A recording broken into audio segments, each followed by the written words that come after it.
The car lurched, my hands jerking the wheel as the engine sputtered. "Easy, Noah. You're not wrestling a bull," Caleb said, his voice low and teasing, cutting through the hum of the old sedan. My heart was already racing, not just from the driving lesson, but from the way his hazel eyes flicked toward me, steady and unreadable. It was my third week at Harper's driving school in suburban Ohio, and I was a mess. At 22, I was the oldest in my class, the guy who'd put off getting his license because of a stupid fear of screwing up. Growing up in a small town like Millwood, where everyone knew your business, I'd learned to keep my head down. Being gay wasn't something you shouted about here, not when the church on every corner preached love but meant judgment. I'd spent years dodging questions about girlfriends, burying myself in books and late-night runs to avoid the truth. But sitting in this car, with Caleb's broad shoulders filling the passenger seat, I felt exposed in a way I couldn't explain. Caleb was 24, confident in a way that made you notice him. He had this easy charm, rugged jawline, a faint scar above his eyebrow, and a laugh that felt like it could unravel you. He wasn't like the other instructors, all stiff and by the book. He'd crack jokes, tell stories about his days racing dirt bikes, and somehow make parallel parking feel like an adventure. But there was something else, to a quiet intensity in the way he watched me, like he saw more than just a nervous student. "All right, let's try the turn again," he said, leaning back, his arm brushing mine as he pointed to the road ahead. The contact sent a jolt through me, and I gripped the wheel harder, praying he didn't notice my flush. "You're overthinking it, Noah. Just feel the car." Easier said than done when every nerve in my body was hyper-aware of him. We were on a quiet stretch of Maple Street, the kind of road lined with tidy lawns and kids' bikes left in driveways. It was late afternoon, the sun dipping low, painting everything in gold. I eased into the turn, smoother this time, and Caleb nodded. "Better. You're getting it." His voice was warm, but there was a weight to it, like he was holding something back. I wanted to say something clever, but my words always tangled around him. Instead, I mumbled, "Thanks. I'm trying." He chuckled, and the sound made my chest tighten. I hated how much I liked it. We drove in silence for a bit, the radio humming some old country song. Then, out of nowhere, Caleb said, "Pull over up there." His tone was different, sharper, like he'd made a decision. I glanced at him, but his face gave nothing away. I guided the car to the shoulder, the gravel crunching under the tires, and put it in park. My hand stayed on the wheel, unsure. Caleb turned to me, his eyes searching mine. "Noah," he said, and the way he said my name felt like a confession. "There's something I need to tell you." My breath caught. The air in the car felt too small, too heavy. He leaned closer, just enough that I could smell the faint cedar of his cologne, and my heart slammed against my ribs. "I know this is unprofessional," he started, his voice low, "but I can't keep pretending I don't feel something here." My mind blanked. Was this happening? Caleb, the guy who could have anyone, was looking at me like I was the only person in the world. I wanted to say something, anything, but my throat was dry. All I could think was how I'd spent years hiding who I was. And now, in this beat-up driving school car, the truth was spilling out. "I don't know what this is," he continued, his hand hovering near mine on the gear shift, not quite touching. "But I know it's real. And I think you feel it too." His words hung there, raw and unguarded, and I realized he was just as scared as I was. For the first time, I saw past his confidence to the vulnerability underneath a guy who'd probably fought the same battles I had. Maybe worse. I swallowed hard, my voice barely above a whisper. "I do." It was the most honest thing I'd ever said. And then, Before I could overthink it, his hand brushed mine, tentative but deliberate, and the world tilted.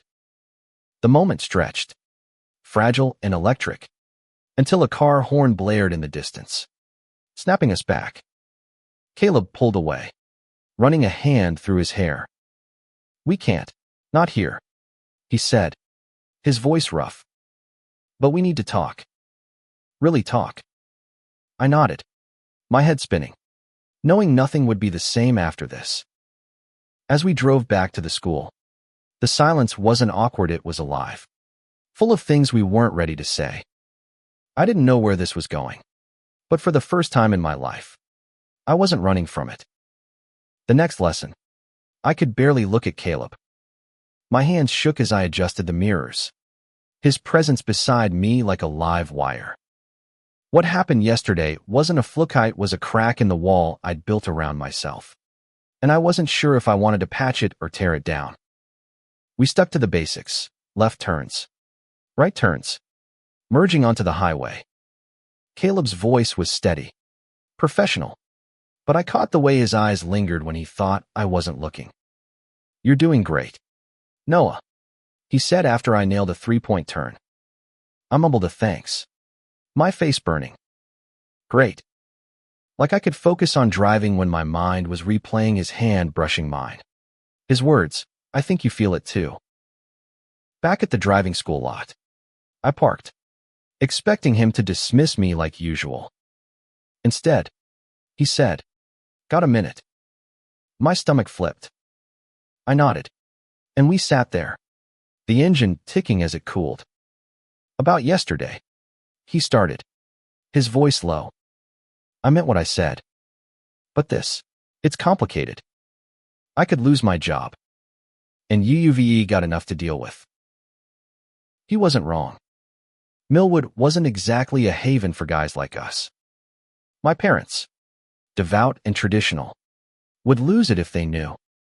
I'd overheard enough of their love the sinner, hate the sin talks to know where they stood.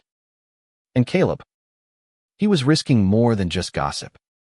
Harper's was a small operation, and the owner, Mr. Harper, was old school. One wrong move, and Caleb could be out.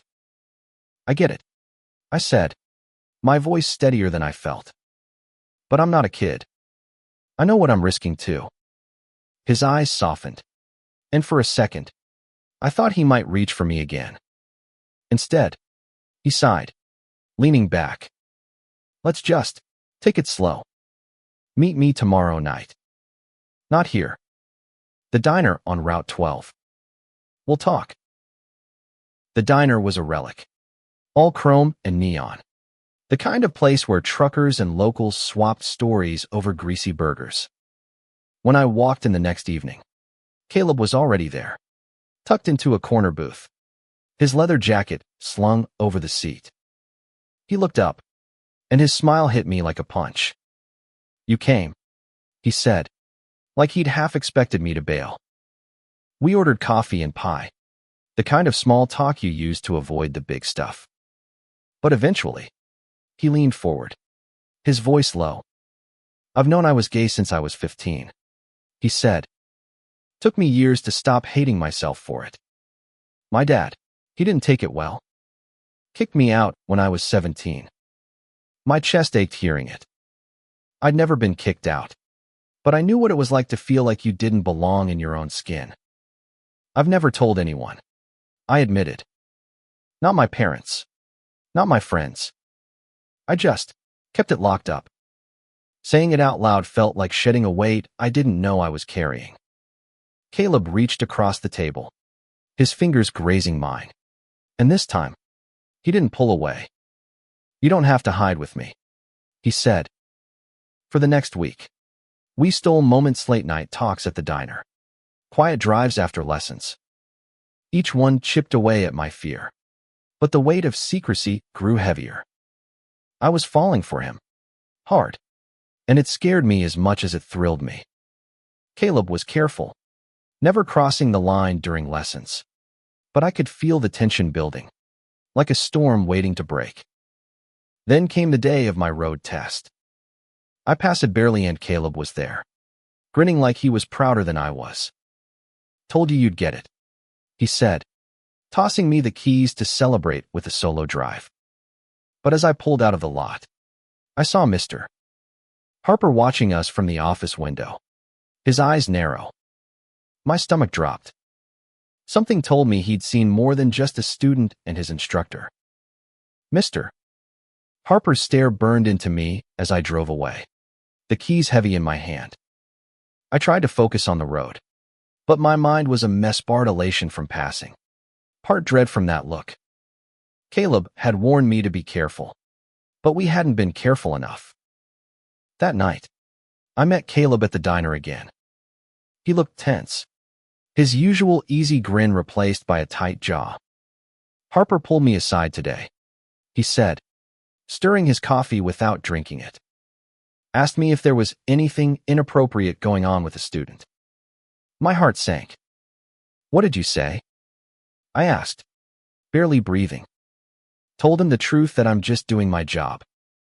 But he's not stupid. Noah. He's watching us.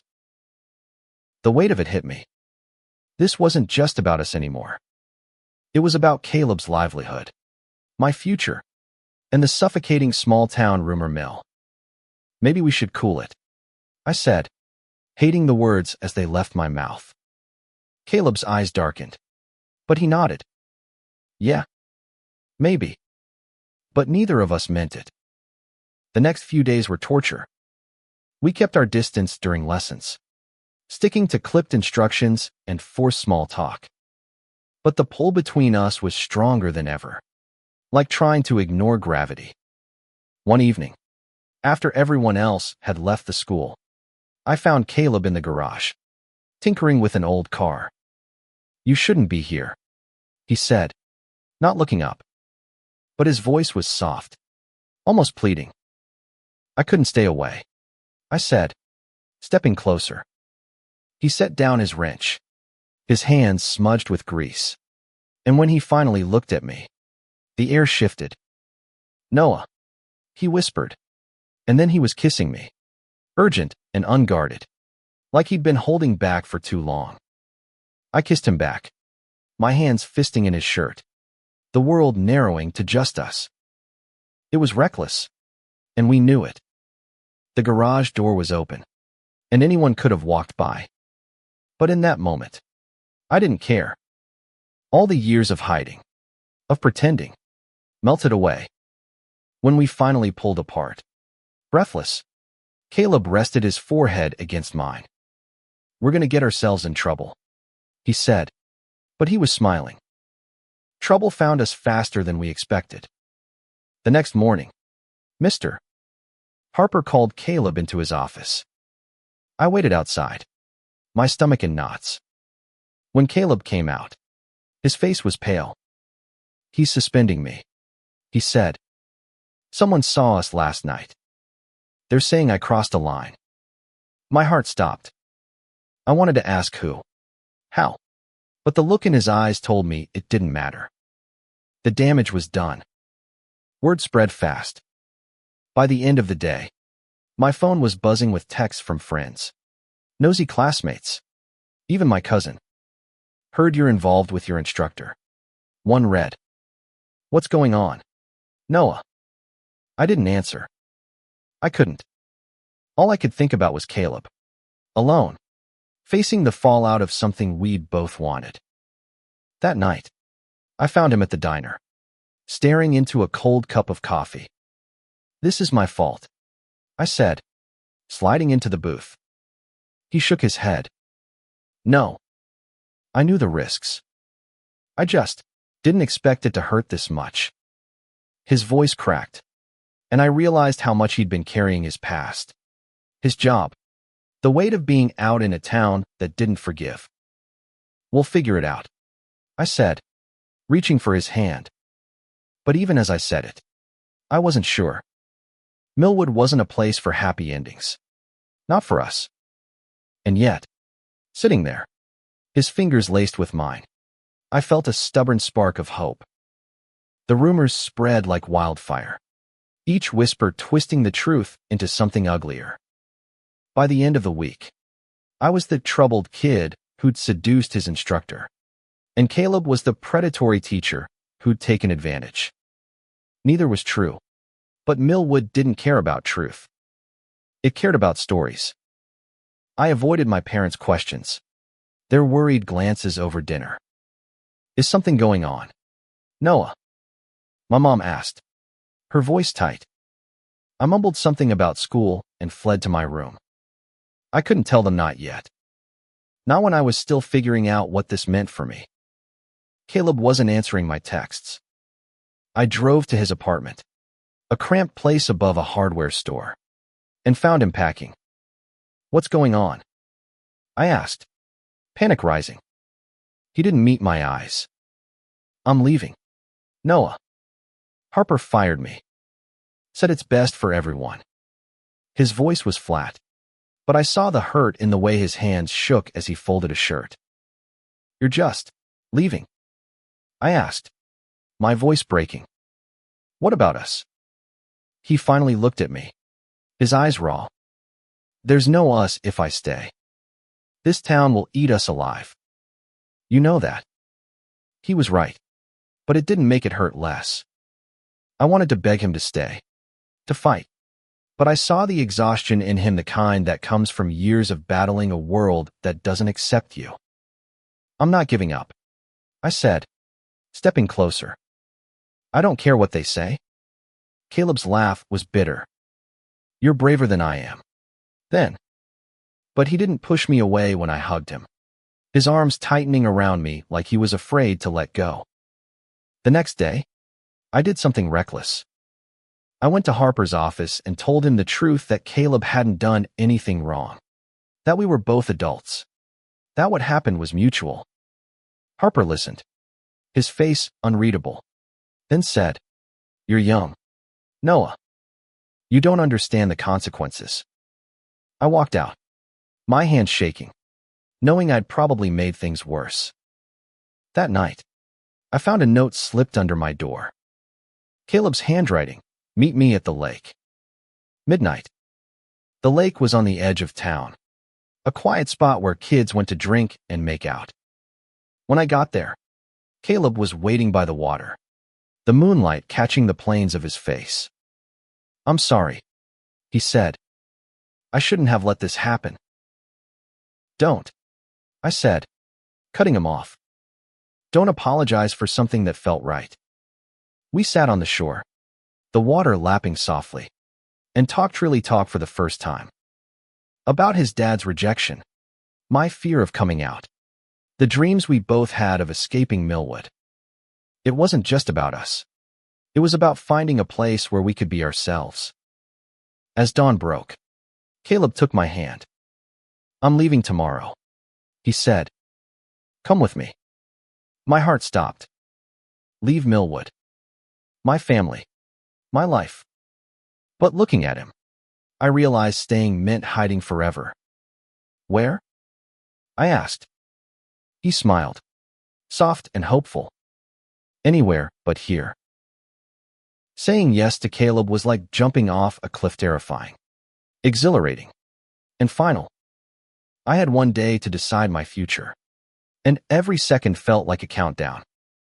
I went home and stared at my room, the posters, the books, the life I'd built to keep myself small.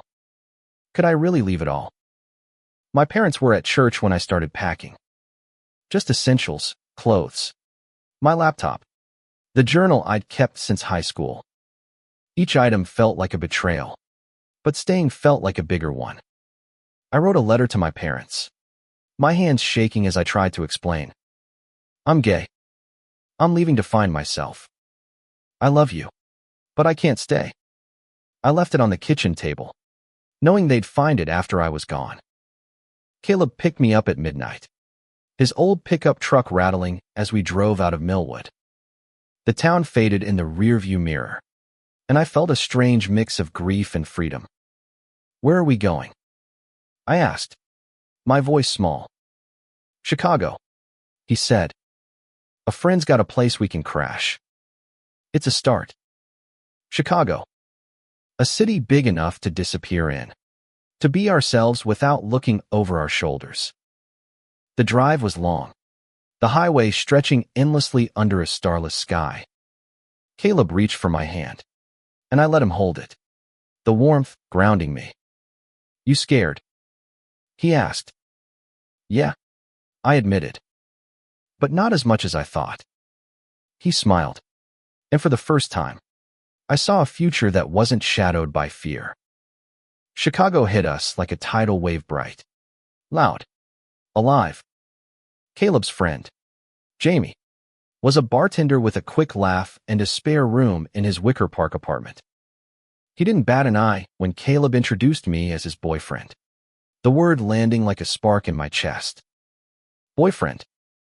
It felt real, solid, like something I could hold on to.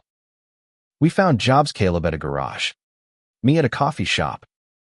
They weren't glamorous, but they were ours. For the first time, I wasn't hiding.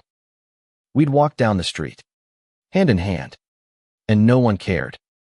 It was freedom I hadn't known I could have. But freedom came with cracks. Caleb carried his past like a weight, his dad's rejection, the years of scraping by. Some nights, he'd wake up sweating, haunted by dreams he wouldn't share. I had my own ghost's guilt over leaving my parents, the fear they'd never speak to me again. We leaned on each other, but it wasn't always enough.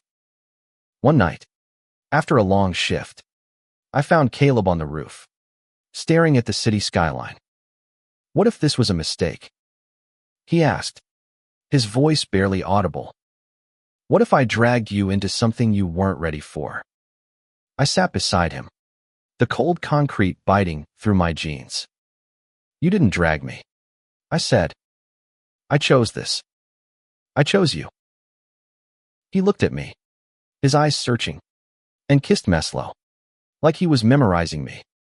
"I don't deserve you," he whispered. I shook my head. "We deserve each other." And in that moment, I believed it. Chicago was our refuge, but it wasn't a cure. The city gave us space to breathe, but our pasts clung to us like shadows. I'd catch Caleb staring at his phone, waiting for a call from his dad that never came. I did the same, hoping for a text from my mom, even just a "we're okay." Silence hurt more than words could. Work kept us grounded.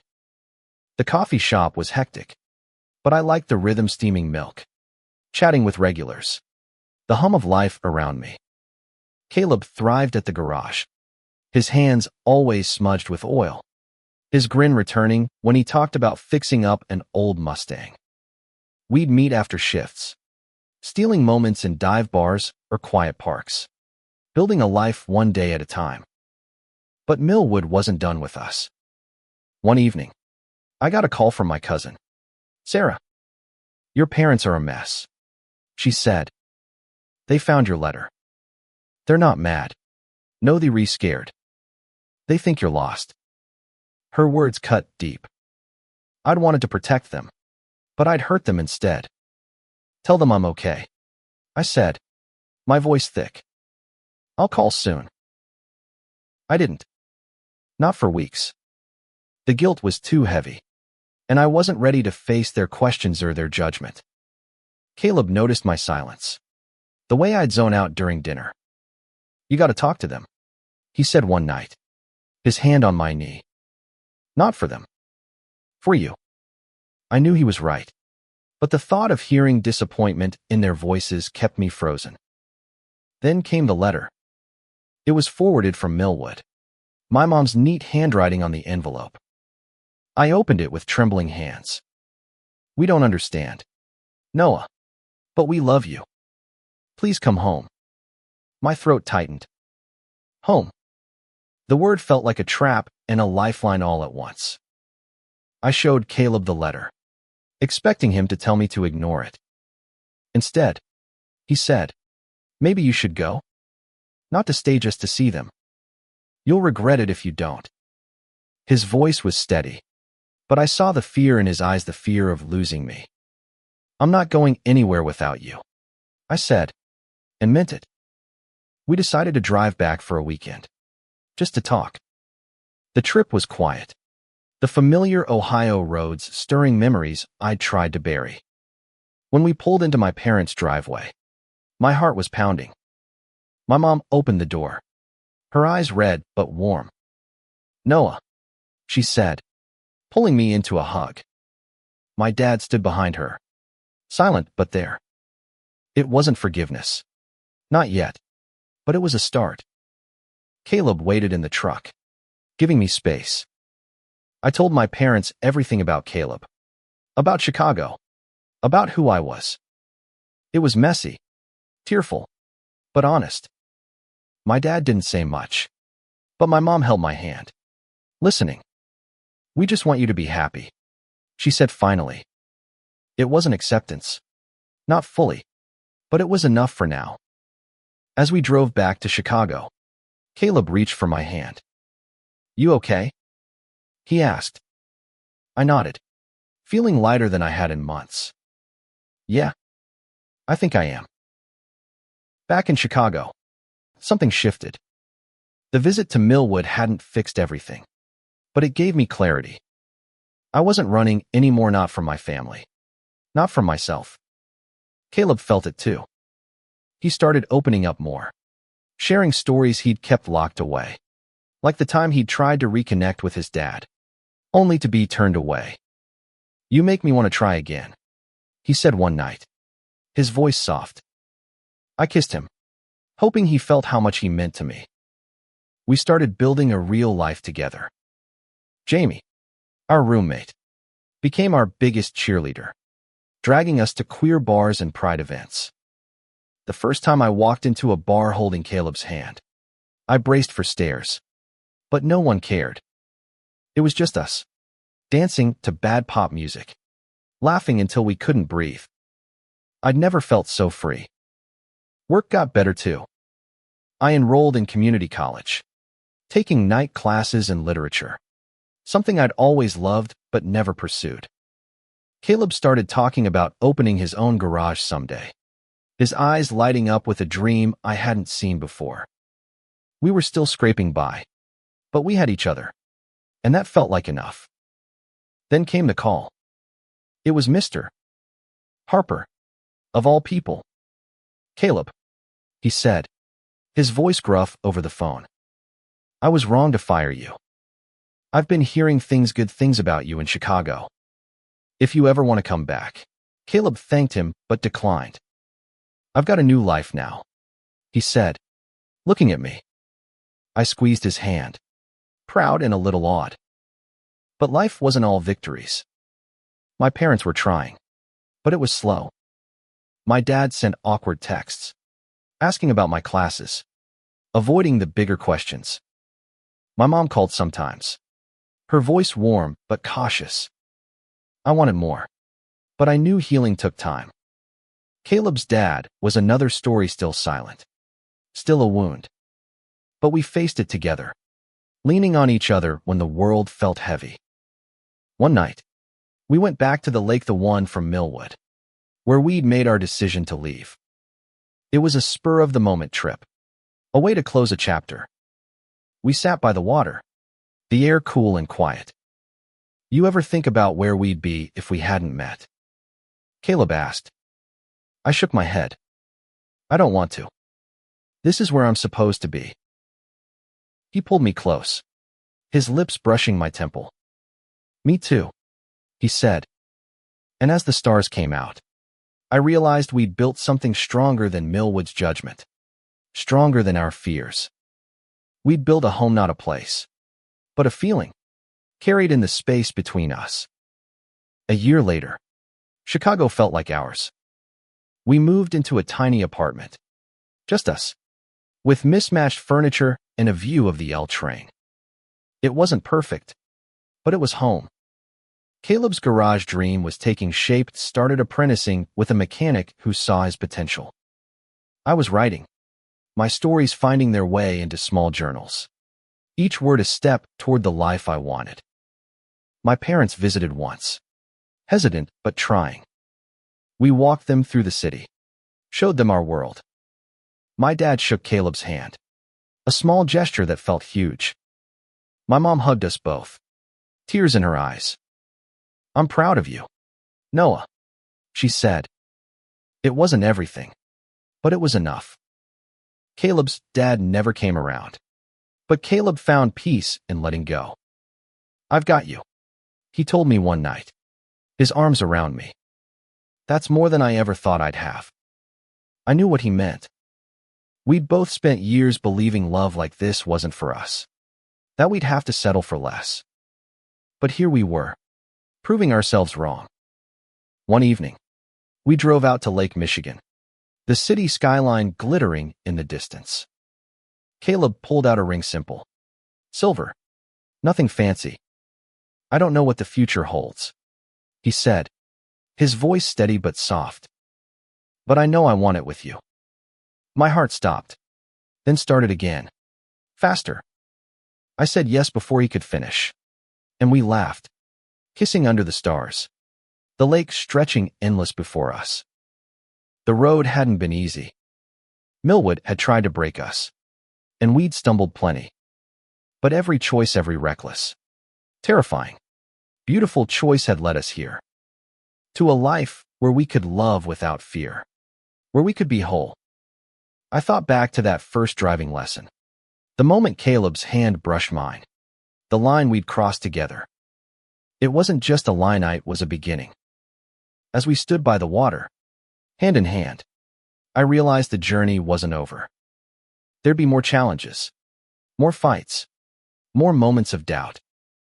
But we'd face them together, driving forward, no matter where the road led.